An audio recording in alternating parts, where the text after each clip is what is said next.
Bismillahirrahmanirrahim. Welcome to the third lecture of the course Mechanics of Solids. Hope you have enjoyed the previous two videos and have practiced some relevant examples.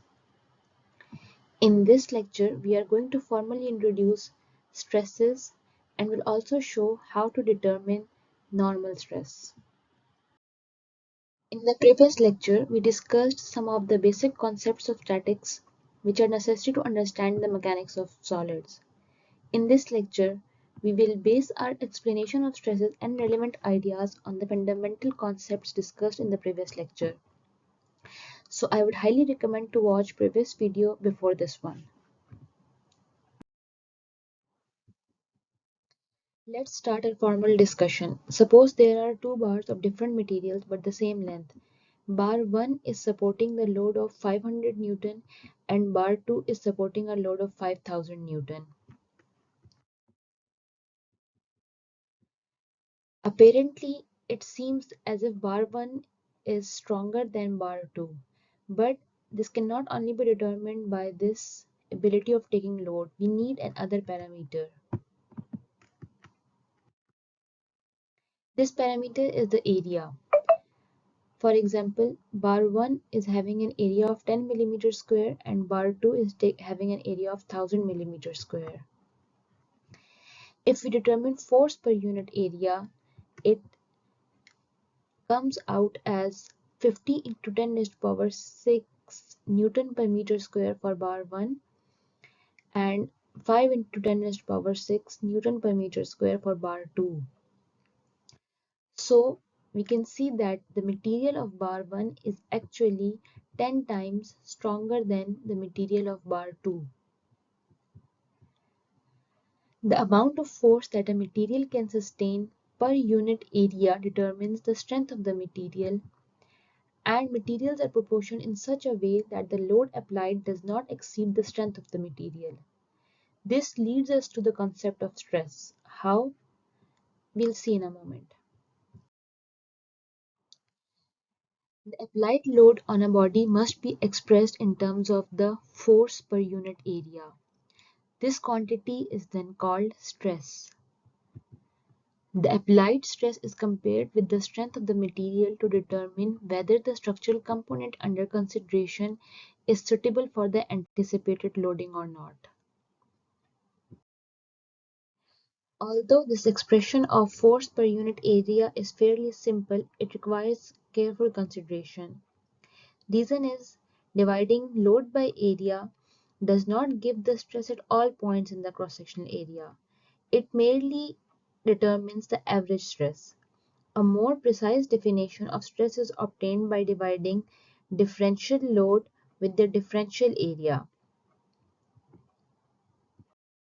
In the previous lecture, we discussed this thing that the external forces are balanced by an internal force and an internal moment at every section of the body to keep it in equilibrium.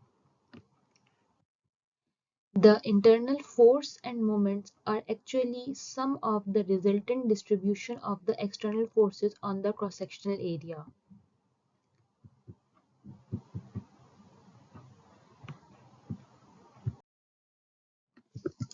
Obtaining this distribution is of primary importance in mechanics of materials. To solve this problem, it is necessary to establish the concept of stress. We begin by considering the sectioned area to be subdivided into small areas such as this delta A shown here. As we reduce delta A to smaller and smaller size, we must take two assumptions regarding the properties of the material. First of all, the material is continuous, that there are no voids in this matter. Secondly, it is cohesive. This means there are no breaks or cracks in this material. A very small force del F is acting on del A. This force will have its own unique direction and magnitude, but for simplicity, we can divide it into three perpendicular components. That is, one component is along X, the other is along Y, and the third is along the Z. This Z component is perpendicular to the cross-sectional area del A, and the other two components are tangent to this area. As del A approaches to 0, so that del F. However, the quotient of the del f to del a will approach a limiting value as delta a approaches to 0, and this quotient is then called basically stress. More precisely, the intensity of the internal force acting on a specific plane area passing through a point is called stress. Of the force acting normal to the area is called normal stress.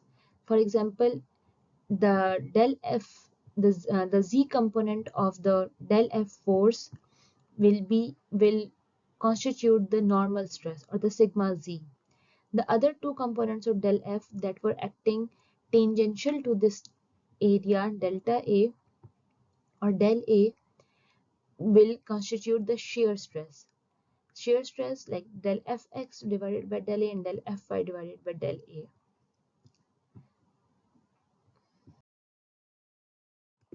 Till now, we have considered a body that has been sectioned along the y-axis. Similarly, if we apply a section along the z-axis, we will get sigma y as the normal stress and sigma tau yx and tau yz as the two shear stresses on this area. Similarly, if we apply a section along the x-axis, then we are going to have this sigma x as the normal stress and the other two components as the shear stresses. This means that we are having actually a cubic block of this material, and there are 9 stress components on this cubic block. This means that if we divide the load in 3 components and the and consider the effect of that loading on the 3 normal areas in any body, then we will have 9 stress components which are enough to express the state of stress at any point in any body. Now let's see the condition under which the sigma is equal to P by A will accurately define the stress at all points of the cross section. The condition under which stress is constant or uniform is known as simple stress. Now we shall show that a uniform stress distribution can exist only if the resultant of the applied load passes through the centroid of the body. How can we show that? Suppose that a plane is cut along the bar that was shown on the first slide. The resultant force acting on this cross section is shown by this dp, for like because we are considering a very small infinitesimal area dA.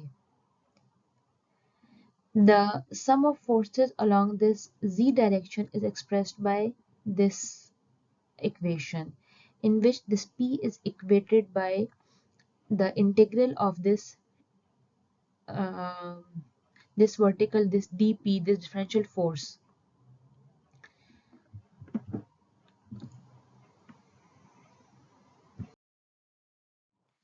Now we know this that we can express this differential force in terms of the differential area and stress of the body, stress on the body. Proceeding with this, let's take sum of moment along the y-axis, p multiplied by b, which is the distance between the centroid of the body and the y-axis, and it will be equal to the moment caused by this differential force, and this is obtained by multiplying this differential force with this distance between the element and the y-axis. From this we obtain this equation by replacing dp again with the stress and the differential area. As we are considering that the stress is uniform, so we can take the stress out of this integral. Now this integral shows the centroid or the first moment of area. Thus we can replace this integral by this centroid. We have shown that the the stress is uniform only if the force acting passes through the centroid of that area. Let's see how can we determine the stress in a body. There are two very simple steps. First of all, determine the internal loading acting in a body, yeah, and then we just divide this force with the area to determine the average normal stress. Consider our first example. The bar in figure has a constant width of 35 mm and a thickness of 10 mm. We need to determine the maximum average normal stress in the bar when it is subjected to loading as shown.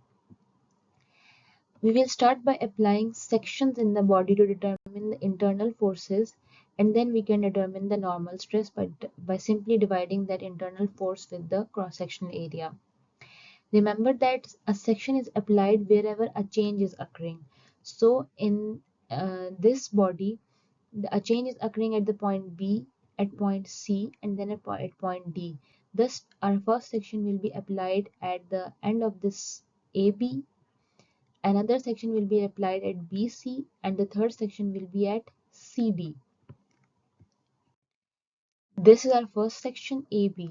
Simply a 12 kN force is acting, which will be equated by a 12 kilonewton force in the opposite direction.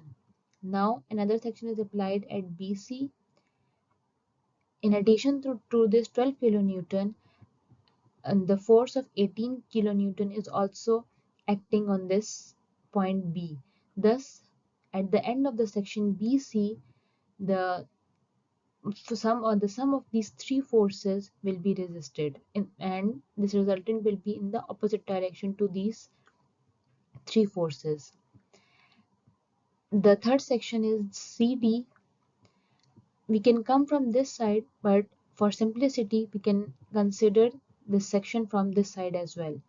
Let's apply a section here at point C or near point C. Then this 22 kilonewton force is resisted by the force in opposite direction, that is of 22 kilonewton. Since we know that the bar is of uniform cross-sectional area, so we can determine the maximum average normal stress simply by dividing the maximum load with the area of the bar, and that comes out as 85.7 megapascal. This is the depiction of stress or the force per unit area acting at the location or acting at this location of the bar. Let's consider another example. This lamp of 80 kg is supported by two rods of AB and BC. AB is having a diameter of 10 mm and BC a diameter of 8 mm. We need to determine the normal stress in each rod. First of all, let's redraw this figure in terms of the free body diagram. We can see that basically we need to determine this FBA and FBC before we can determine the stress in these rods. FBA and FBC can be determined by using the equations of equilibrium. First of all, consider this thing that the sum of forces along the x direction must be equal to 0. So these inclined forces are expressed in terms of the x and the y components.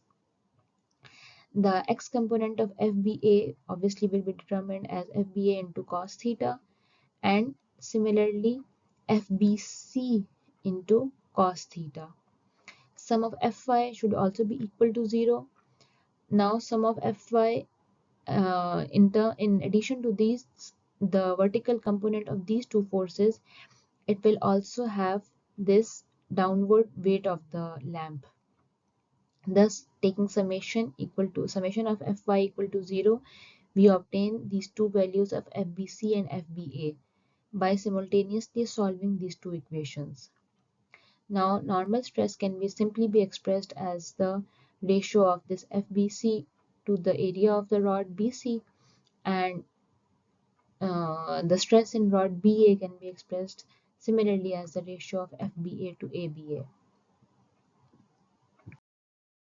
This is the third example in which we are given this thing that there is a hollow tube of diameter 100 millimeter, like the inside diameter is 100 millimeter, and it must carry a load of 400 kilonewton. If we are limiting the stress to 120 meganewton per meter square, then we need to determine the outside diameter of this hollow tube. Basically, we have been given here stress and the force, and using this equation we need to determine this area. But in area, obviously this is a hollow tube, so its area will be expressed as the difference between the area obtained by the outer diameter, that is unknown, and the inner diameter, that is of 100 millimeter.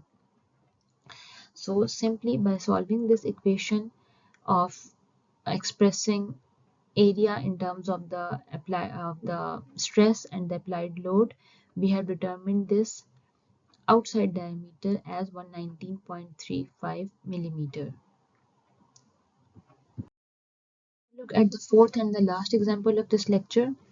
This homogeneous bar ABCD is supported by a cable that runs from A to B, a cable that is a vertical cable at point C, and a smooth inclined surface at the point D. We need to determine the heaviest bar that can be supported by this arrangement. We know that the area of the cable AB is 250 millimeter square and that of the cable C is 300 millimeter square.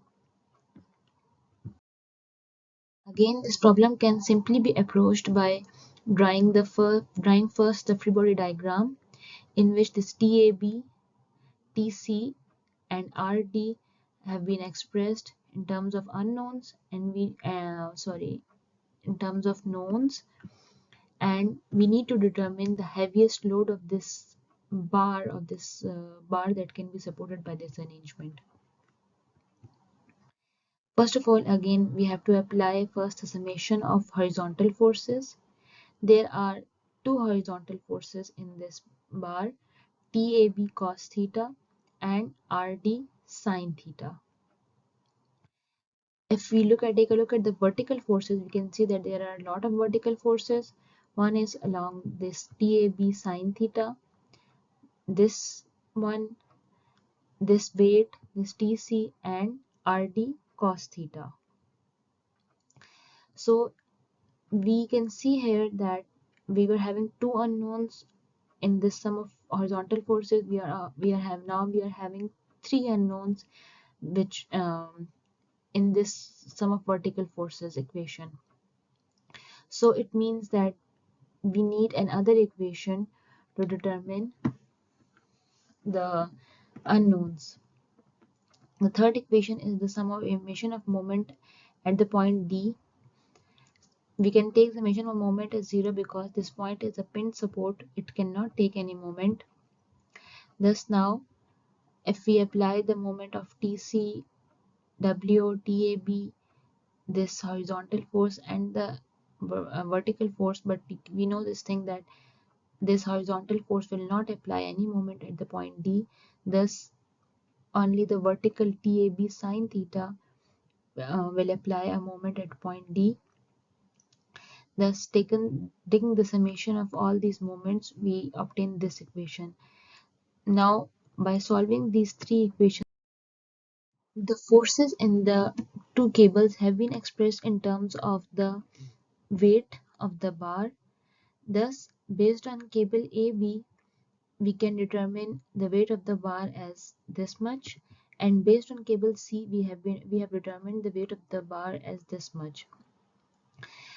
Basically, we have been given this initial condition that the stress in the cables have been limited to 100 megapascal, and based on this assumption, then we have obtained safe weight as this 63.669 kilonewton. From this weight, we can find the mass of the bar as 6.49 megagrams. We can conclude this lecture by considering the following important points. When a body subjected to external loads is sectioned, there is a distribution of force acting over the sectioned area which holds each segment of the body in equilibrium. The intensity of this internal force at a point in the body is referred to as stress. Stress is the limiting value of force per unit area as the area approaches zero. For this definition, the material is considered to be continuous and cohesive. The magnitude of the stress components at a point depends upon the type of loading acting on the body and the orientation of the element at the point. When a prismatic bar is made from homogeneous and isotropic material and is subjected to an axial force acting through the centroid of the cross-sectional area, then the center region of the bar will deform uniformly. As a result, the material will be subjected only to normal stress.